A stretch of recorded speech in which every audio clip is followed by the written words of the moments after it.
So hey everyone, welcome back to my channel. This is going to be look number 1 using the Tann Beauty This Is All I Need eyeshadow palette. Make sure you check out the review linked above before you watch this one. So let's get started. So taking the shade Pow Wow on a flat shader brush, I'm going to apply it all over my lid. Take the color up all the way till your crease and your outer corner. Next up, use the shade Pinot Noir on a crease blending brush and blend it into your crease. Take your time and keep making windshield wiper motions to get the best blend.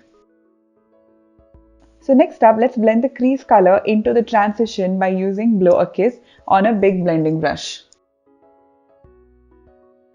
So next up, I'm going to use the Kylie Skin Concealer on a thin liner brush to make a liner. You can do this with any concealer. Take the shade Wild Love, which is a Cadbury purple, and fill it in all over the concealer. This makes it look like you're wearing a purple liner. I'm going to use the shade Bed of Roses in my lower lash line to buff it out. So in the next step, we're going to buff it out using a little bit of nude on a bigger blending brush. Using an angle liner brush, I'm going to apply a little bit of the kohl eyeshadow on my lower lash line. This helps to make your eyes look more smoky and intense.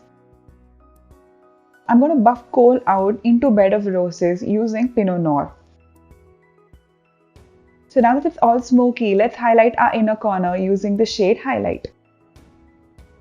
This is completely additional, but you can use a purple glitter from Danya Cosmetics and apply it all over your liner. To define the purple liner even more, I'm going to use a little bit of a platinum gold eyeliner above it. So just as usual, I'm going to do my mascara and throw on a pair of lashes. These are from Kingdom of Lashes in the style Valerie. I hope you guys enjoyed this look and do stay tuned for look number 2 from this palette. Make sure you give me a big thumbs up and comment below and subscribe to my channel. Until next time, bye.